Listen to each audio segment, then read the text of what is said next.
Welcome to the Ink to Film podcast. I'm James. And I'm Luke. So we're off this week, and we wanted to provide a From the Vault episode, which is something we've done in the past, but just to make sure there's some content out there this week. This is our Pet Sematary adaptation adjacent coverage. So on our Patreon feed, after we did the new Pet Sematary in 2019, after reading Stephen King's novel, we did the 1989 film just to kind of compare the two and see how we felt about it, comparing it to the source material and the new movie. Well, and I guess it's not even really adaptation adjacent. It's just another adaptation of it. It's an alternate adaptation, which we do sometimes, I guess. Yeah, it's really interesting because, this is the one I had seen. Obviously, the 2019 was brand new when we saw it, and I remember it scaring me. I remember it being a movie that scared me because I saw it when I was kind of younger. So to revisit and then to sort of pick it apart, because I think it's safe to say, I don't want to speak for our guest on our Pet Sematary 2019 episode, but Sarah Tantlinger was our guest, and Luke and I think all three of us weren't really huge fans of the new one. Oh no, we weren't. I've seen her rail against it on social media, so I think it's safe to say Sarah was not a fan. Right. So to be able to look back at the other Pet Sematary that was pretty successful, it was interesting and, not perfect, but that's what this conversation is going to be about here in a second. I mean, I don't want to undersell our coverage. We were both mixed. We had some things we did like about it. It wasn't complete shit. Right. So, I mean, I think it's still an interesting episode. For this one, I had never seen this 80s version, which I know is a classic for so many people. So I remember I had a lot of fun with it. And I think that comes across in this episode. I remember this being a fun one to record. So it's cool too because it also sort of completes our coverage of Pet Sematary. You know what I mean? This is everything now.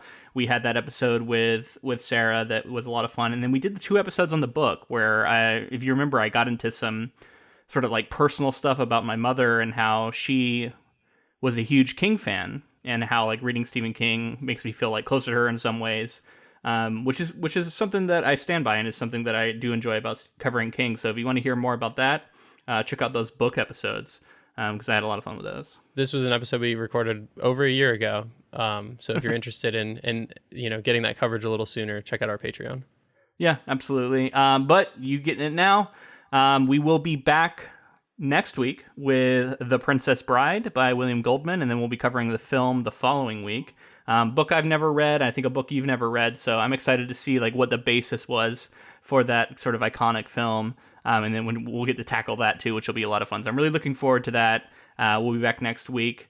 Until then, here's Pet Sematary. You want to know how I got these scars? From a little tiny baby. Those were the perfect Joker scars, right?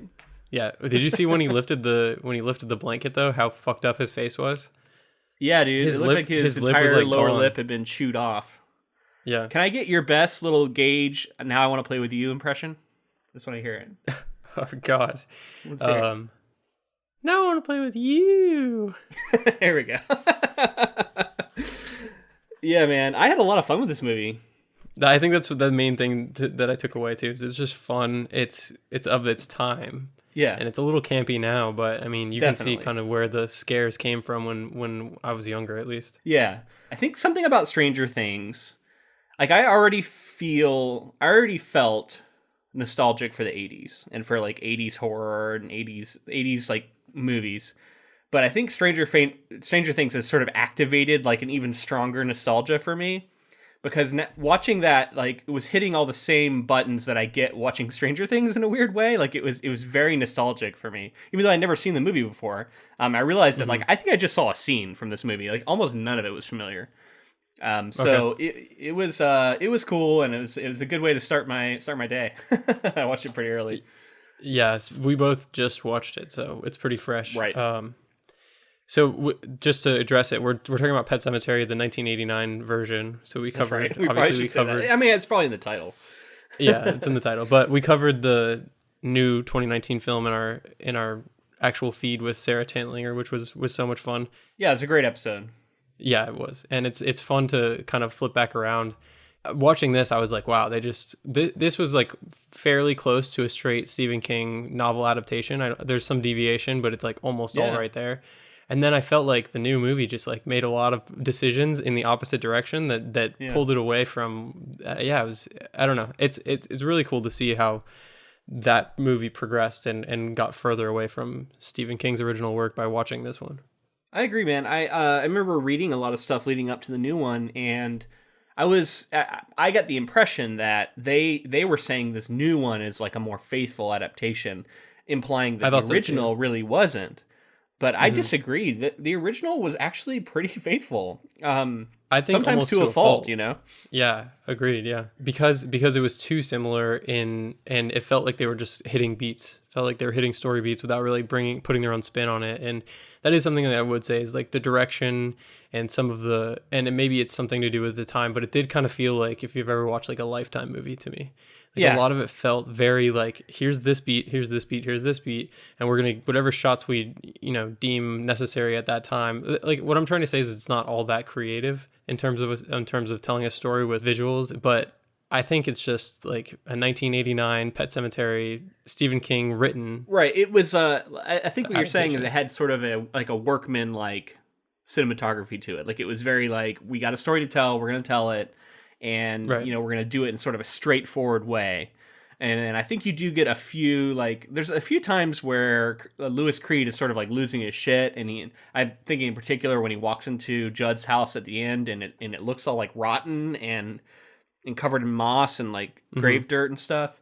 And I like that. There was some interesting shots there to try and like capture that nightmare feel. It was also the same when Rachel had her nightmare about Zelda. And I remember all the paintings were askew and pictures were askew in the dream version of the house, and it felt a little more out there. And I think they captured that with how it was shot. But for the most part, I agree. There was some, I thought, really good sort of scene setting, almost nature shots. I don't know what you would call it. Like when they're out having the picnic and you can see the lake beyond and the exterior shots of the house. And I just think the setting, not necessarily the set, because that was probably shot elsewhere when they were inside the house, but the exterior of the house and like the landscape surrounding it felt a lot more like Maine to me. And that was something that I felt like we both said was kind of missing in the new one. It felt like it could be anywhere, whereas this felt specific to Maine to me. And even if it wasn't, it felt like New England in the right way. And I could also kind of see the appeal of like why a family would move out there. And I don't know. I guess I like that part of it. Speaking of parts that I definitely like, I think that although it's not quite to the extent of the King novel, I feel like the character interactions and specifically Judd and Lewis it's much more well explored, and I think that it's much more believable. And across the board, I think that I cared about the characters a lot more in this version than I did the new 2019 movie. I actually think it might be interesting to go down the line for the characters and kind of say like, maybe just like who we like better, which version we like better, and why. Okay, let's do that real quick. You want to do it right now? All right. So let's start with Judd. I think Judd's an interesting place to start because we had the great John Lithgow in the new one, and unfortunately, we both felt like he was a little bit wasted in this role. Like he could have done more. And this was a very different Judd Crandall we got. Much more similar to the book, but I think also a little different. What was your take on him? So Fred Gwynne plays Judd in this version, and I think this is a much better representation of what Judd is supposed to be. I think he's the Judd. As much as I love John Lithgow, I feel like he was wasted in the new movie, and I just would have loved to have seen him really get some material like this that Fred Gwynne got. It did. It was like they were both both Judd and the neighbor. I forget her name. She was an added character too, which is kind of an interesting difference there. I believe you're saying like the sitter, like the. She was. I thought she was another neighbor who like hung herself. Didn't she live? I think she was like working. I think she was like working for them, like cleaning and washing the kids and stuff. Oh, okay. I guess I misunderstood. Anyway, she was an added character. She wasn't in the book that I remember. Yeah, I think her name's Missy Dandridge. Yeah, or she didn't have the same role in the book, if so. Both of them have that sort of Maine accent, that Mainer accent, but I think both of them are putting it on for the character. And so on one hand, I liked the attempt to add some authenticity, but on the other hand, I don't think either of them did a great job with it. I think Judd's was a little better, but even his was a little off to me, just as someone who has grown up and been around people who have that accent. It wasn't very natural. That's not something I would notice for most accents, probably, just because I haven't had as much experience with them. But to me, it did kind of stand out. I think Judd clearly is the one that I like more, but most of the other actors in this film are pretty hit or miss for me. Yeah. Other than I would say I actually thought Rachel was not bad in this film. Well, let's go down the line. So right now we both like Judd in this version better, right? I don't know if necessarily the actor was better, but the character was better. It would have been interesting in an alternate universe to see John Lithgow play a character who's more like this, right? Like a little bit more colorful. I don't know what he would have done with it. Would have been interesting. Let's go down. Let's go. Louis Creed, I think, is a big one to talk about because you go ahead. So I don't really know if this is controversial or not, but I actually think that I prefer the new Louis Creed. Because this one, he was probably the most flat actor to me in this movie. There were moments where I felt like he shined through, but I think you replace him and this movie is a lot better. You have a different actor play him in this movie and it's better. I agree. He had a real flat. I think flat is the right way to call it. His performance was often felt weird for that reason. I do think there were moments, especially with the family and around his kids, that I believed him as a person. I was like, this is a real person and I can get behind him.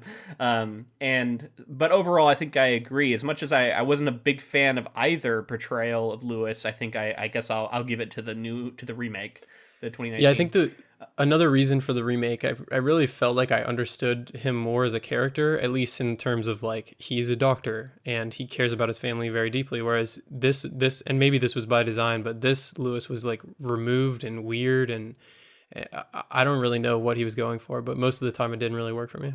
I did like that he actually had a conversation with Pascal the Friendly Ghost about why he was going to do it. Like, he's like, I'll get Gage, and then I'll, no one will ever have to know. And if he comes back weird, I'll put him down and all this stuff. And that was something right out of the book. And I felt like it was missing in the new one. Because it was kind of inexplicable, like why he was doing the things he was doing, and it seemed like on the surface, like, why would you ever try this? This is going to be bad. But he wasn't telling Pascal in the book, right? Because something I was going to bring up was he was having it was like an internal monologue. Yeah, inner monologue. Yeah. So let's jump to Pascal since we were just talking about him. Yeah, Pascal the Friendly Ghost. That's what I call him for this movie. Pascal the Friendly Ghost. What do you? Let's have you start this one. Who do you prefer? I mean, I think the character was off in both. But maybe better in this one, but only better in the sense of like, how are you judging this movie? Because right. A movie that was like a fun, campy, like, don't really take it seriously, have fun with it kind of movie, I think he was good. He was over the top. He was popping in and out. He was having these like comical conversations with people, with Rachel in particular, and she couldn't hear him. He was in the freaking the airplane at one point, like sitting behind her, smiling at her. I don't know. He was goofy, and like it worked in a fun movie sort of way. But in a serious movie, I don't know if that's the right way to play it. In this movie, I think it toes that line of like, is it supposed to be taken seriously or is it supposed to just be funny? And in the new one, the character was just bizarre. Didn't really play this. I mean, tried to play the same role, but they didn't really develop it enough, and I think definitely missed in the new one. So I guess I got to give it to the old one.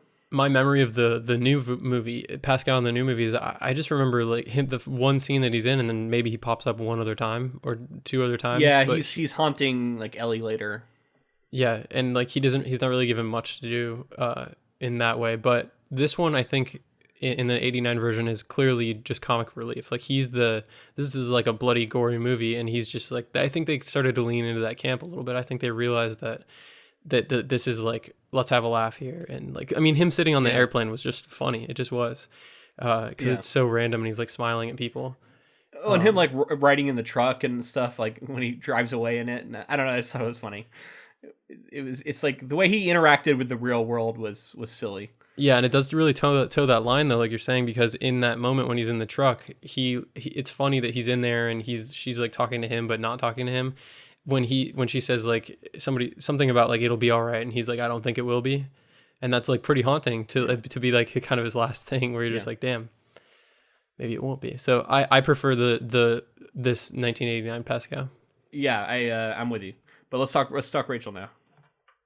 So for Rachel, for me, I actually think I like both, but I'm gonna give it to the newer movie because we talked about the reasons in our Pet Sematary 2019 coverage. She was the best part to me, and I just think that she was able to do a lot with that character and deal with some of the grief of Zelda, and I don't know. I liked how she interacted with Ellie, even though I didn't really love the Ellie stuff either. Yeah. I mean, I appreciated all the big giant shoulder pads that she was wearing throughout this movie, but otherwise, I have to give it to the new one too. It was that was a highlight of the new adaptation. I think that actor was really really good, and this one she was okay. Nothing really to complain about, but not as much of a standout performance. Mm-hmm. All right, Ellie. I mean, it was just she was given so much more in the new movie. It's kind of a tough one. How do you feel about how they treated the character, if not just necessarily the performance? You could talk about both. I like what she was given to do. Obviously, the other one, there's a lot more to compare, kind of look at and see what we thought of her performance. I thought that she was pretty good in the new movie, and she was good at being creepy in a couple scenes, and I really liked that. She wasn't given nearly as much to do in this movie, but as a child actor, I think she did a pretty good job in this '89 version. The only moment that I really felt like I didn't get a ton of emotion from her was when she was dealing with the death of Gage. It just didn't feel like she was really invested in that emotion of grief or having just lost her brother. Trying to play it like she didn't understand it, right? Which I think does kind of make sense. But yeah, I see what you're saying. So I guess to answer it, I would just say that I prefer new Ellie, I guess. Although I with the caveat that I don't really love everything they did with her character. Okay. I prefer new Ellie as well, and I agree. I didn't like. I mean, I on paper, I like the change. I don't necessarily like all the ways it was handled, which we talk about in depth in our movie episode.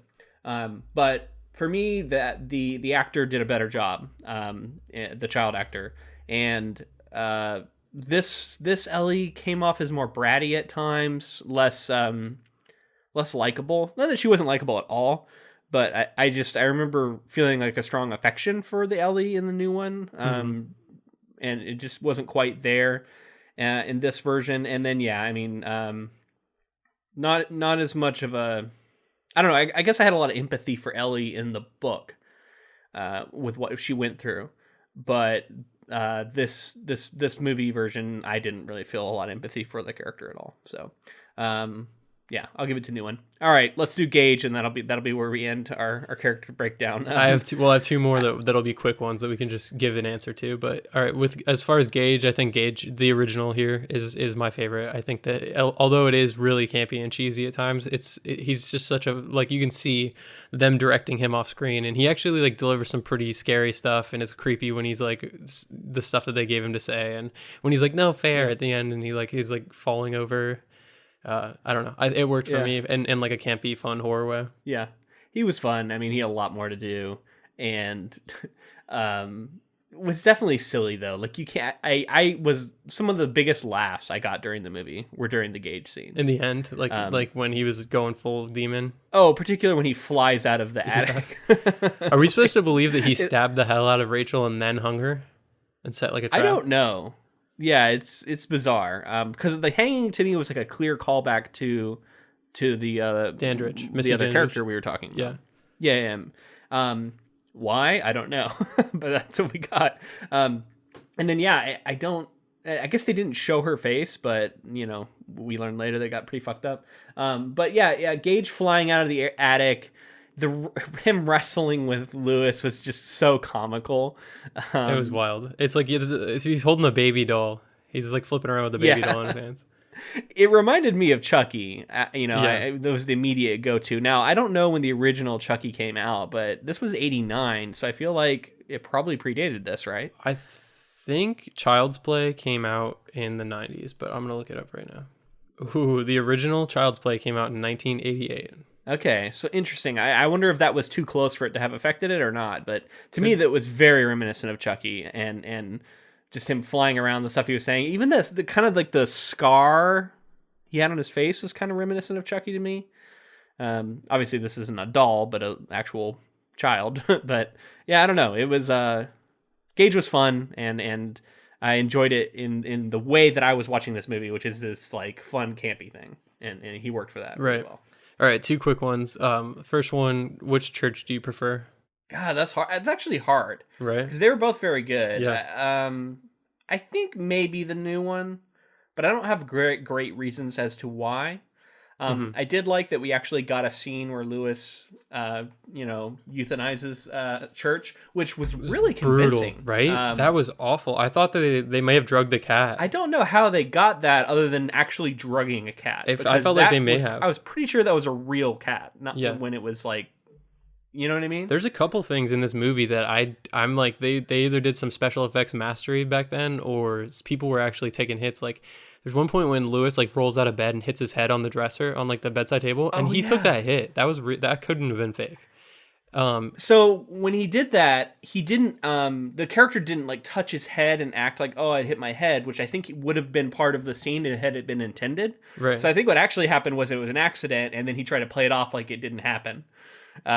But it worked for the scene though. Yeah, and then there's two other ones which are on a child, so this will be interesting to think about. Is when he hits him with the needle, I'm hoping the needle was like retractable and was like going back into the needle. Yeah, I assume so. Because when I was looking at it, I was like, "Ooh, that couldn't have been real, obviously." But the other one is they can do really convincing stuff with needles though. That's something that I've seen a lot in movies. I'm sure it goes back into it. I just thought that I would mention that one looking pretty realistic. And then the other one is when Gage is like stumbling and he falls back, he falls into a wall and hits his head against a wall. Yeah, I saw that too. I wasn't sure. I was like, did they speed that up to make it look harsher than it was, or I don't know? But yeah, you're right. That actually looked pretty. It was pretty convincing, and I don't know if that was a kid hitting his head. That's pretty messed up. Yeah, I pulled up the trivia on the IMDb to see if there was anything that talked about stuff like that, and I didn't see anything. The only thing that came up on there that was of note that I saw was people pointing out that there was no blood when Gage slashes Judd's mouth, and then also when he slashes his like Achilles, like both times are bloodless, and which is kind of weird. Well, what about? So, yeah, I can feel that. Speaking of blood, the actual Gage getting hit by the car, getting hit by the giant truck. Yeah, the shoe in slow motion is iconic at this point. Like I think that might be the most memorable scene from the movie. Absolutely, and that was something I have in my notes here. This movie nailed the heart of the story.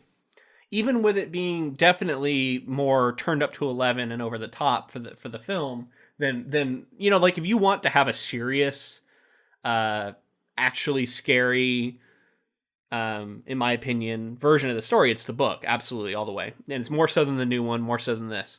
But this adaptation at least captured the heart of it, which was the horror of Lewis running after his son and not quite getting there in time. And that's like literally put on screen, and I think it worked way better than the sort of misdirect that they did in the new version.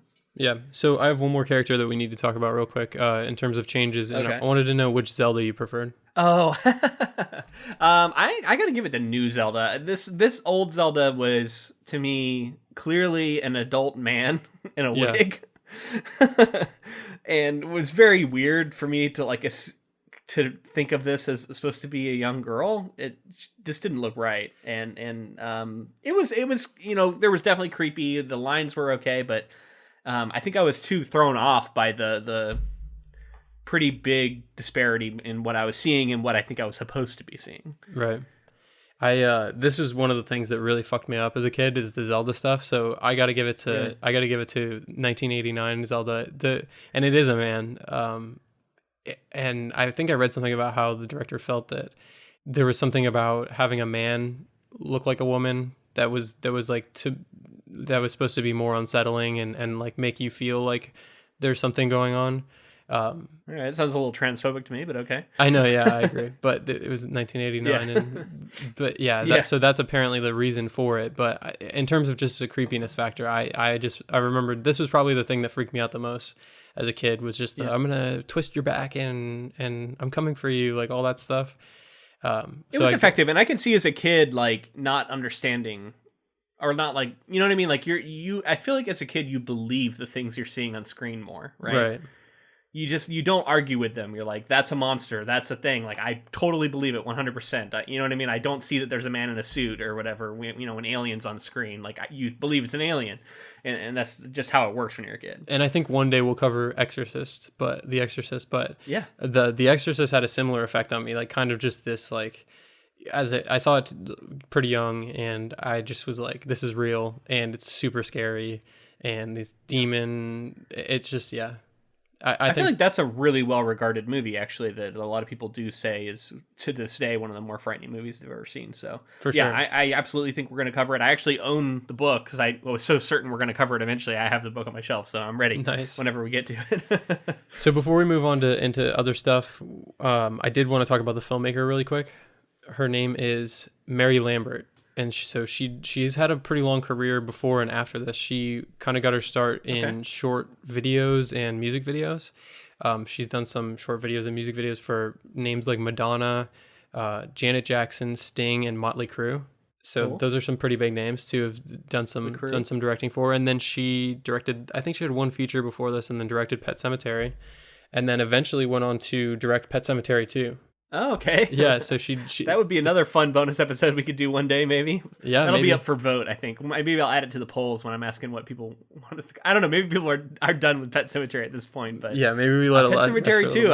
I'm curious because I haven't seen it. All versions of this story terminate here, so I'm curious what a Pet Sematary 2 looks like. I have no idea. I guess just somebody else buries something, but we'll have to get to that one day. She also worked on some SNL shorts, and more recently she's directed episodes of the TV shows Arrow and Blacklist. Okay, cool. So she's had a pretty long career. I mean, she's been working for 20 or 30, I guess 30 or 40 years now. So yeah, this is the 30th anniversary of this movie, right? Right, and she was working before that, so I'd say like safely 35 years. So pretty solid career. Nice.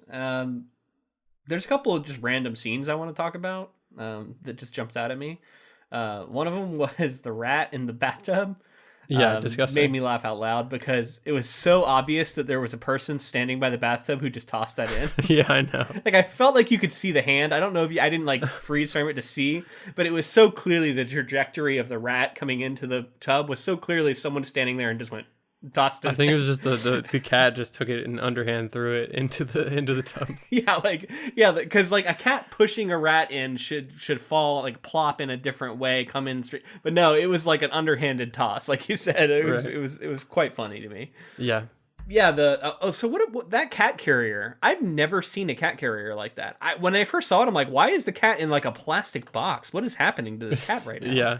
It was so bizarre. It felt like one of those things that happened in like the late 80s, early 90s, where it was like supposed to be futuristic. Right.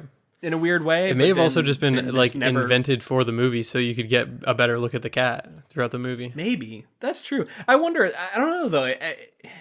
It looked cool. Like I could see why someone would have it. Well, have you seen people with the backpacks?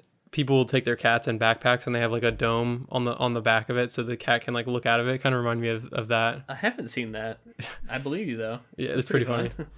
Let's talk about the Pet Sematary and the differences and maybe even the blue light beyond and how creepy that stuff was. Yeah, the Pet Sematary in this was good. I mean, I actually think I liked it better. I liked opening the movie with it. I think that was a smart way to set the tone of the film. And then yeah, the space beyond the deadfall, it worked for me. And it's funny because as much as we actually had a black shape shift in the darkness and we had mention of a Wendigo in the new one, in this old one we didn't get any of that, but we did get some weird shit. Like we got the glowing deadfall, we got that face come out of the rocks later. What was that? We had sounds. Can you tell me what that was? We had a tree fall over.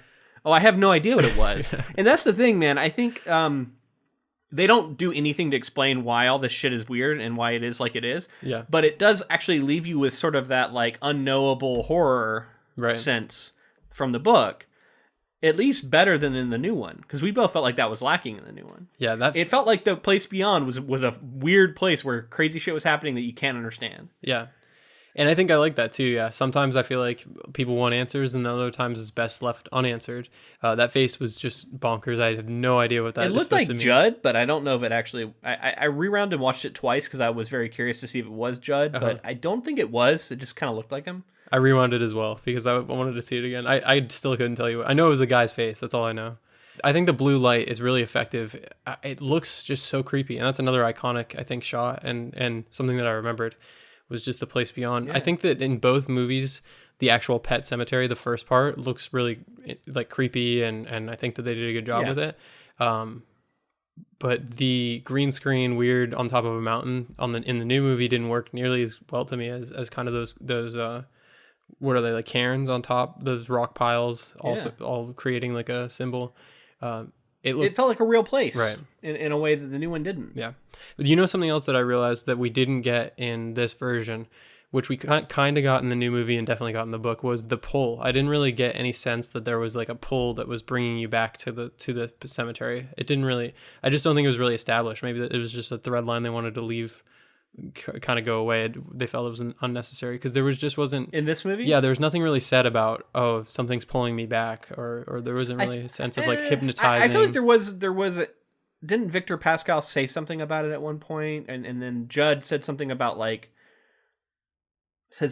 place killed your son, and through me, like I killed your son, and all that. I don't know. I guess it was sort of subtextual, or maybe like I was bringing book knowledge in, but I was feeling it in this movie. But yeah, like I said, I might have just been bringing in prior knowledge. Yeah, no, I just didn't feel it quite as much. So I got one I want to talk about. How about when Gage has a top hat and a cane on for some reason? Yeah, that was wild. That also felt like something. I feel like there was a scene that set that up that they cut and was left on like the cutting room floor.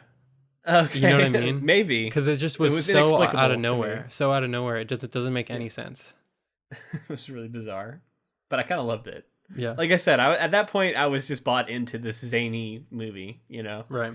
I wasn't looking for like real scares. I can see this movie being disturbing though, you know? Absolutely. But then like, yeah, every time like when he's on the phone, you just hear like skittering and laughing and skittering and laughing and skittering and laughing. And I'm like, where is Gage supposed to be? Is he like crawling on the roof? Like what is happening right now? It was silly, but fun. Yep. The final scene is genuinely like stomach turning. Gross. This was it. This and Zelda and the shoe flipping over after the wreck. Those are the three moments that just fucked me up. Yeah, absolutely. You know, the fluid just pours out of the eye, and then he goes in for this like open mouth French kiss, and it was so good. Like it's such a disturbing moment, way over the top. And sits with you after it's done. Like you're like, oh, as you're watching the like credits roll, you're like just thinking about how gross that was. And then honestly, I didn't need Rachel reaching for the knife. I think that was like the perfect moment to end it on, was just a kiss. Yeah. And it's actually like more disturbing to think like, what is happening after this? Right. Is he because just okay the knife with it says now? like this ends with him dying. It's, you know what I mean? Whereas the other one's like, maybe it goes on and they live in this house together and make out while she looks like this and continues to rot or something. Yeah. I don't know. Gnarly. Just there's like pus and yellow and fluid. It's, oh God. Yeah. Awful. She didn't look like she had just died, like he said, but man, that was good. That was a good touch. I wasn't expecting it because it wasn't in the book. You know, we didn't see see Rachel. We just got the impression of Rachel being dead. So I liked it. It was a nice addition. So man, I just had a lot of fun with this movie. Is my overall thoughts. I enjoyed it more than the remake. I can see why a lot of people. I'm in a couple Facebook groups for Stephen King, and there's a lot of camps. There's people who genuinely love the new one. There's a lot of people who are huge fans of the book, didn't like the new one. But then there is a camp of people who were kind of upset about the new one and why did they remake the original? The original is a classic, blah, blah, blah. And I agree with that in the sense that like this was a campy, fun version of this story. It wasn't necessarily the scariest movie to me as an adult, but I can see why people like it. I totally agree with you. I think I said it in our other coverage. I think that Hollywood's too greedy for us not to see another version of this movie again at some time. So I think one day we might see the adaptation of this movie that the book really calls for. This wasn't, this is fun, but I don't think it really captured everything that King intended. So I don't know. I had fun with it though, and until then, this is, like you said, the best version of this. This is the best adaptation currently. I did have one more thing I wanted to talk about that I just thought about. So Stephen King was in the movie, which we haven't had a cameo from Stephen King in any of his other movies, and I just thought it's interesting to mention that he's in it. And I did want to say one last time here at the very end that his involvement was really heavy in this. He wrote the screenplay, so his fingerprints are all over it. So that's something else to think about. That's fun. I can see that because I feel like whenever King writes adaptations for his own books, and this will be interesting to track as we probably will cover some more stuff that he wrote. He tends to lean more into that campy side of horror when he puts it on the screen, right? Which is funny because he has that really subtle, like creepy horror touch in the books usually, but when he puts it on screen, it's like he goes for the gross out. He goes for the over the top scene. I think that's something, and that's something maybe psychologically to think about with what people want from movies, or what people did want from movies when they were being adapted then. Because it's like, I think for the most part back then, people wanted to leave either having like a gross, like crazy gross out, or like some sort of really happy ending, or something they haven't seen before. So I think that he was like trying to get into that maybe a little bit. That's true. And that final scene is like, we're going to give them something to talk about as they're walking out of the theater with that final scene. And that's the main thing, is like a lot of filmmakers will say like that last moment is very important because that's what people are talking about. The first thing they talk about when they walk out is the end. Yeah. That was a cool one, man. That was an easy watch for me. I enjoyed it. I'm glad we got to talk about it. And I hope our patrons enjoyed that coverage. I know it's a little shorter, but that's how we do these bonus episodes. All right. And until next time. Thanks for listening.